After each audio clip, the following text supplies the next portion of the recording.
What do the Kentucky Derby and Eleanor Roosevelt have in common? Let's find out.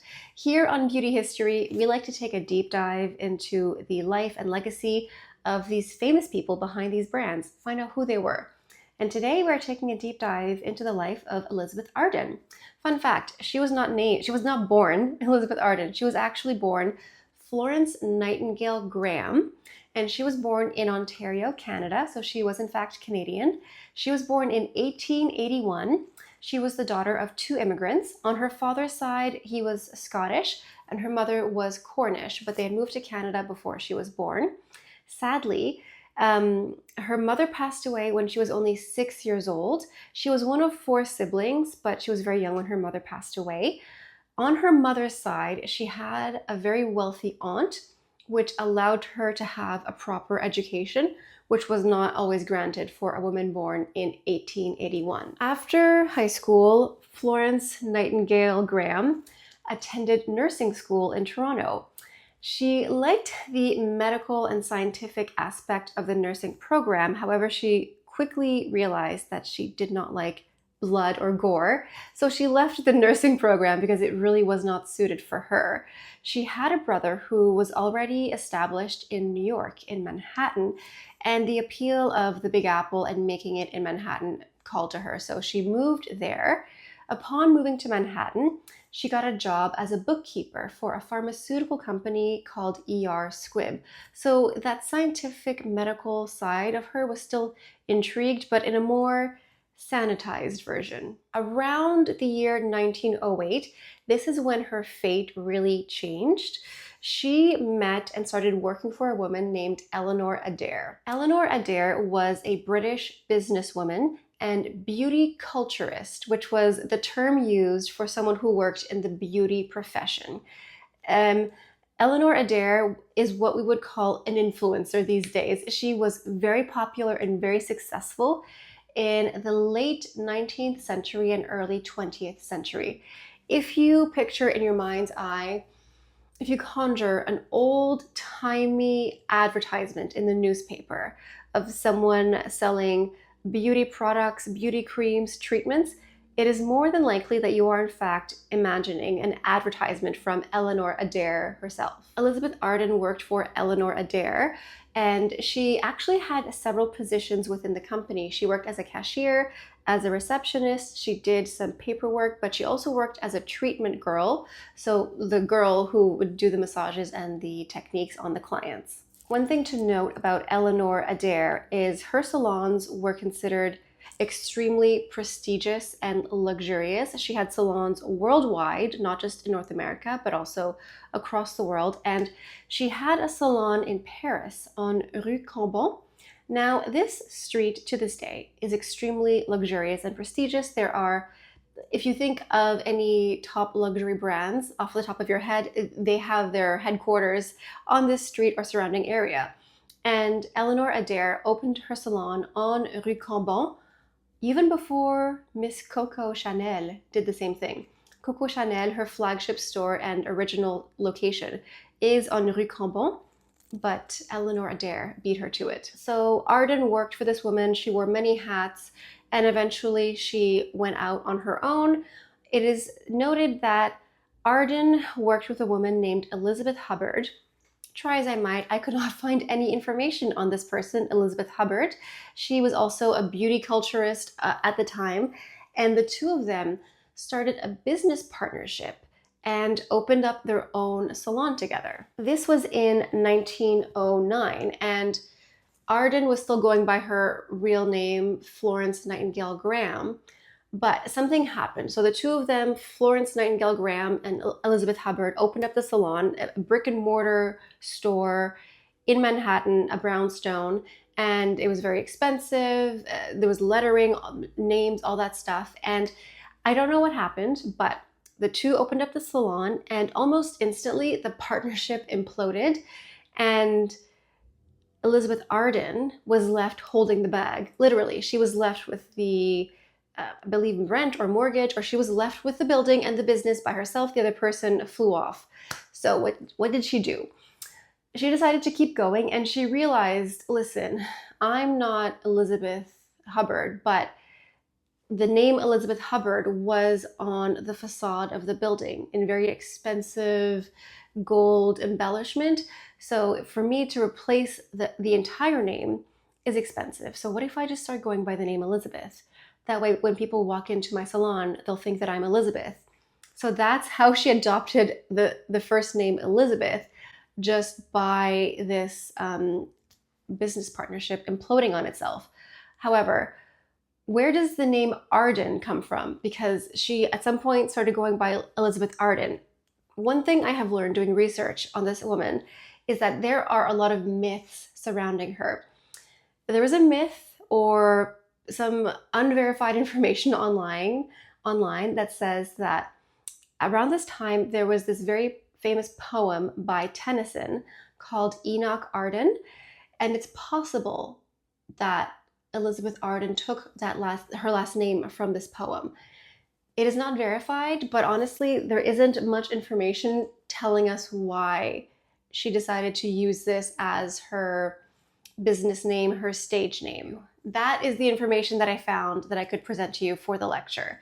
But this, at this time, is when she opened up her very first red door salon. Her salons were very popular, but also had great marketing because every door was a red door. You knew that it was the Elizabeth Arden Red Door Salon and Spa. And she started her business, it started going well, and she decided to invest in herself and fly herself to Paris to learn about new techniques, not fads, but just new trends happening in Paris, not just in Manhattan. Because at the time in the 1910s, respectable women did not wear visible makeup. In the 1910s, no woman who was respectable, quote unquote, would be seen wearing what I'm wearing today. At the time, the only women who wore visible makeup or red lipstick specifically were prostitutes. But she knew that in France, there's different trends in different countries. So she went to France, and in Paris specifically, there she went to learn different massage techniques, different products, different ways of applying, different ways of having beauty treatments. And she also brought back some makeup that she made in Paris. She made rouge, not lipstick, but blush. She made powder blush, and she made tinted face powder. So she was trying to ease respectable women into wearing visible makeup, but in a very soft and subtle way. Elizabeth Arden, the woman, is not solely responsible for making visible makeup appropriate for everyday wear, but she is one of the people who helped slowly and subtly usher that wave in. She was able to legitimize makeup. She was able to legitimize soft, natural makeup looks to women in a way that looked prestigious and accessible at the same time, because she would be there with them step by step, showing them how to apply this respectable, natural makeup. And this idea of respectability politics and lipsticks brings me to this section here of today's lecture, because a few months ago, I received messages and DMs from people about some very famous and well-viewed TikToks and videos online circulating, claiming beyond a shadow of a doubt that Elizabeth Arden was a suffragette and that suffragettes wore bright red lipsticks in solidarity together, specifically during certain marches, and that Elizabeth Arden was handing out lipsticks to these women on their way to protest and march for their rights. So for this section, I enlisted the help of a friend who works as a researcher at the Université Laval, because they're an academic and they have access to certain sources that I don't have. The march in question had about 10 to 15,000 participants marching down the streets for women's suffrage. Okay. If you look online, you will find countless videos, countless TikToks, countless blogs referencing Elizabeth Arden handing out lipsticks to suffragettes and them wearing their lipsticks together in solidarity. Beautiful. The problem is, I have not been able to find a single source. So many blogs exist stating that this happened as a fact, but those blogs don't have a source. They don't have a site. They don't cite their information. They don't reference a newspaper article or a book, anything of that nature. And like I stated, this march, this protest had 10 to 15,000 participants. It was very well documented at the time. There are many newspaper articles of the time talking about this because it was very highly anticipated. It was very well covered. And when you look at the newspaper articles, there was a lot of information, a lot of detail is provided on what the women were wearing, the hats they were wearing, the sashes they were wearing, the colors they were wearing, but there was no reference to red lipstick. For example, 16-year-old Mabel Ping Hua Li has many articles that were written about her at the time because she marched in this parade. She marched on horseback. She actually rode a horse like in the parade, and there are many articles written about her and describing what she's wearing, the detailing, the buttons, the hats. You know, these women were marching for their rights and people were writing about what they were wearing. And there's no mention of lipsticks anywhere. And fun fact, Mabel Ping Hua Li would go on to become the first Chinese woman to receive a PhD in economics. She was born in China, but when she was 4 years old, her family moved to America. And unfortunately, even though she became the first Chinese woman to have a PhD in economics, she wasn't allowed to become a US citizen or to vote until 1943 because of the Chinese Exclusion Act. So I'm mentioning all of these facts and details because none of the newspaper articles talk about red lipstick. They talk about Dr. Mabel Ping Hua Li having worn a tight-fitting black broadcloth habit and tri-colored hat. They're talking about what women are wearing, how they're wearing it, but no one's talking about a lipstick. Imagine if today we had a march with 10 to 15,000 women marching for their rights, and a bunch of those women were topless.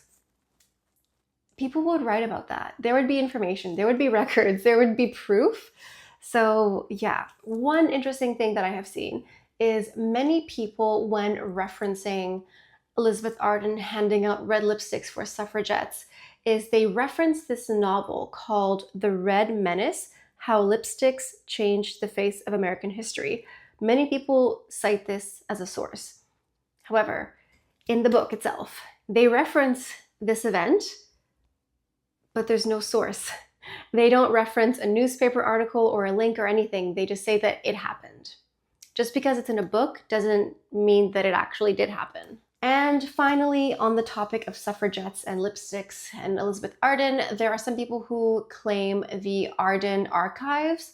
So like many people, Arden wrote about, like she kept a journal, she kept a journal about her personal affairs and her business and all that stuff. And there is a text out there allegedly called the Arden Archives, which has archives of her life.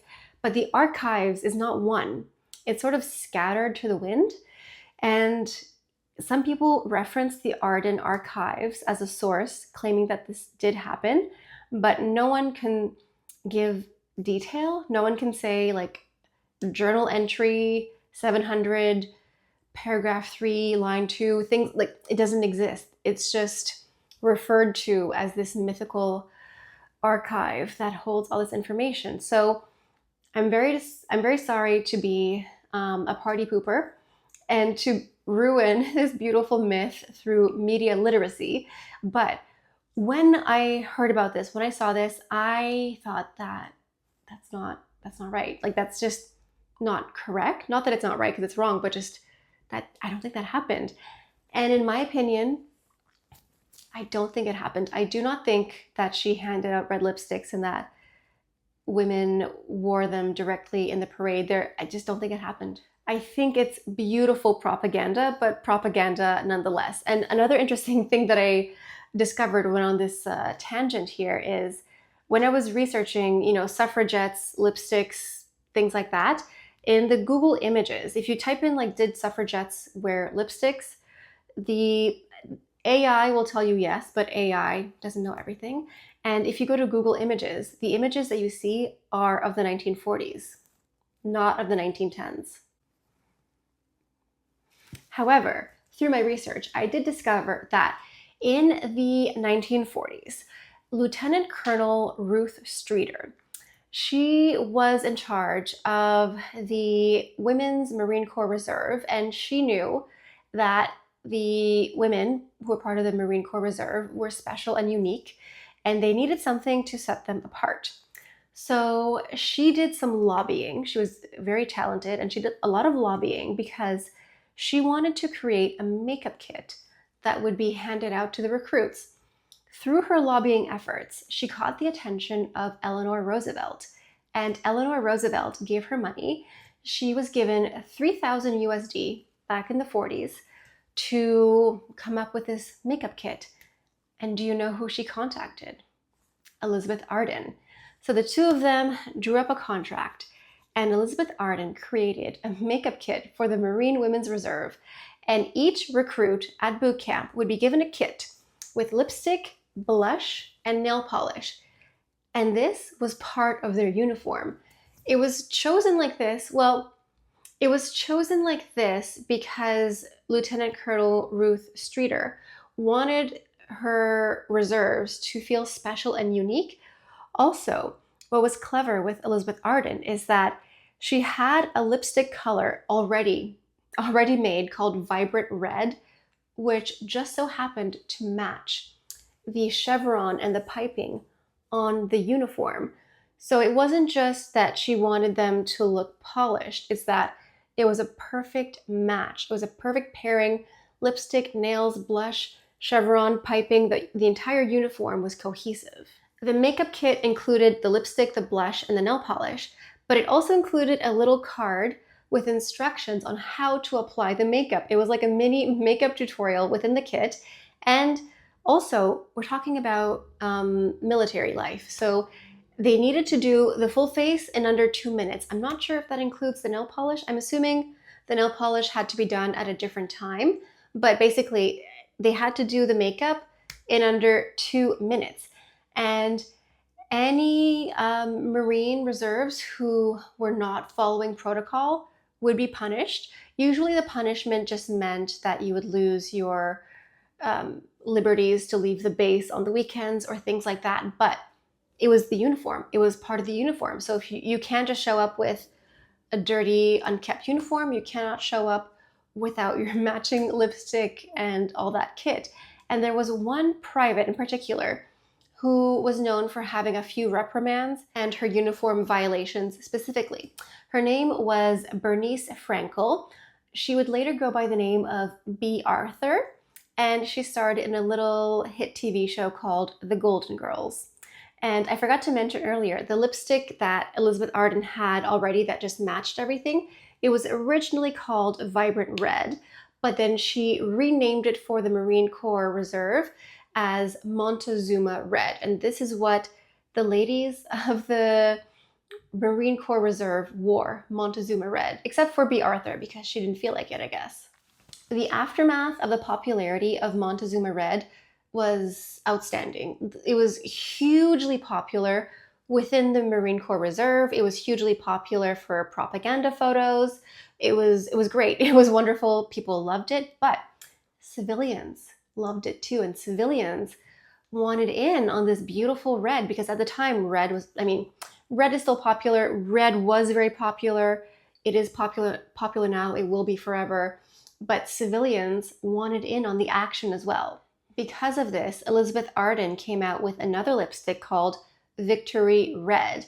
And she created this for the women of her adopted country. She was Canadian, but she had moved to the US and she identified as American after living there for so long. So it was almost a unifying gift. You know, here is your symbol. Here is your lipstick. It's a symbol of resistance.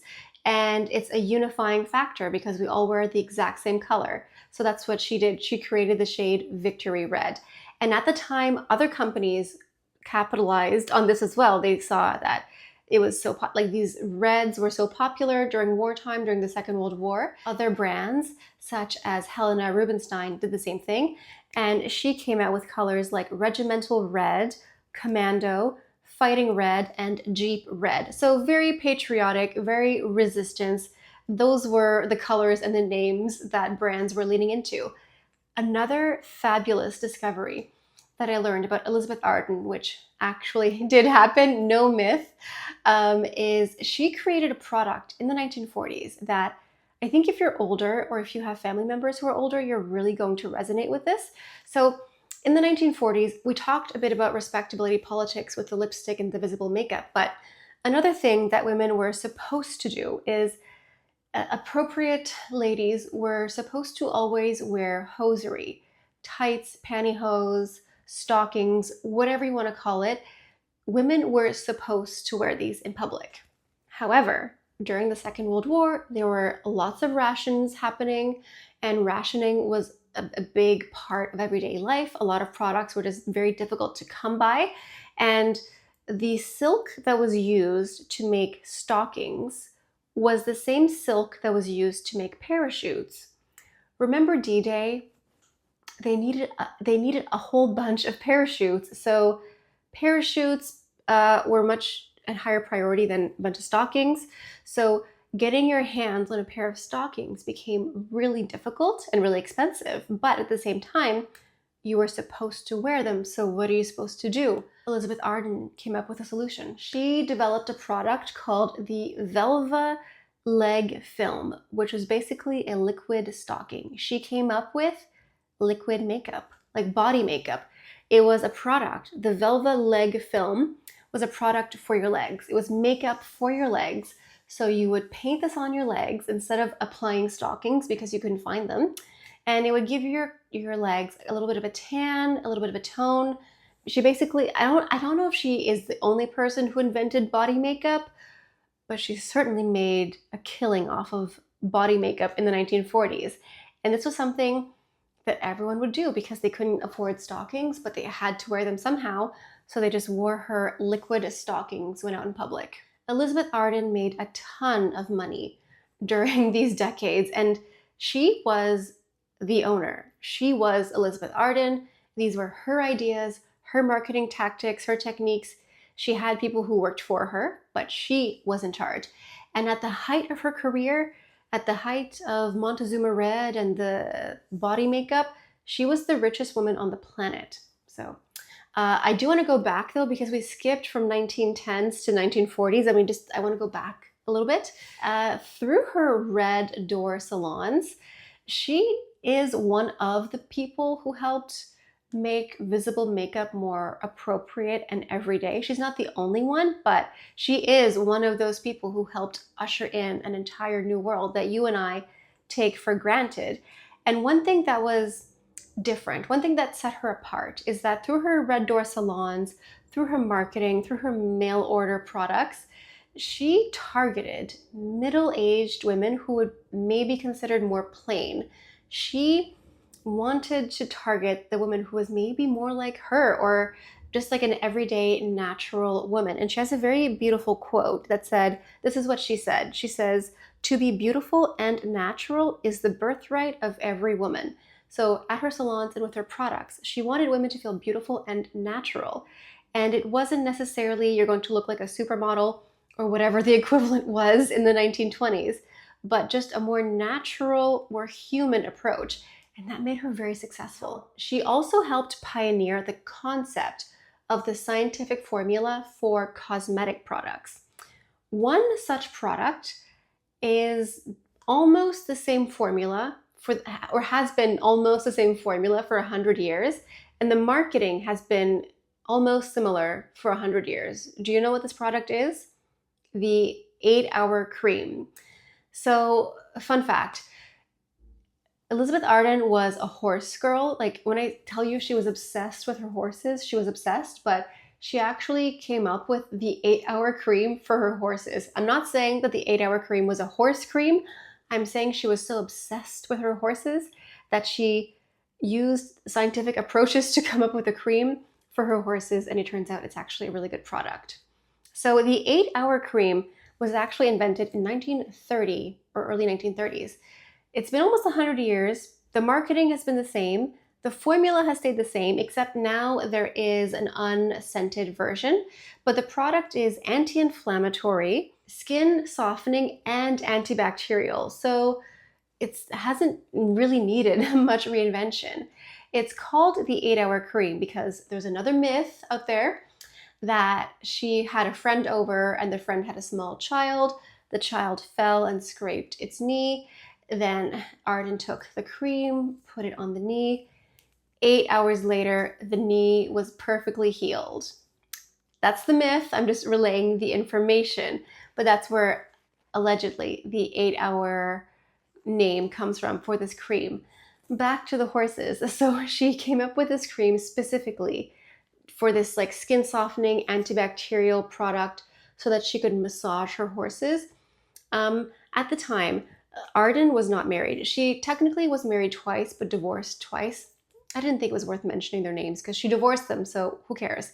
But she was not married and had no children and was at one point the richest woman on the planet. So imagine being this woman who has just like an extreme amount of wealth and all you care about is your business, which is going really well, and your horses that you have many of and that you love. She called her horses her darlings, and she was into thoroughbred racing. Like she loved racing horses.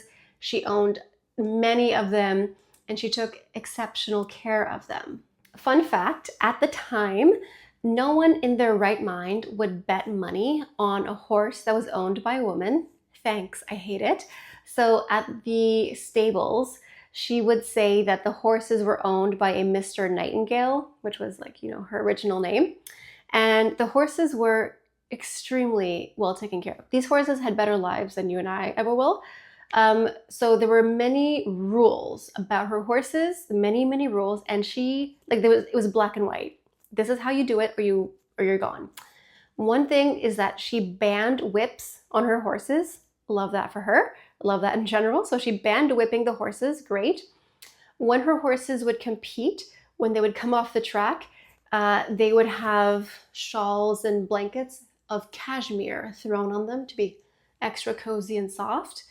At the stables, it was required that music be played to soothe the temperament of the horses. She also had mosquito netting built into the stables so that flies wouldn't bother the horses. One time she had a trainer, but she fired him because he, quote, made a mean face, end quote, at one of the horses, and she didn't like the vibe, so she fired him.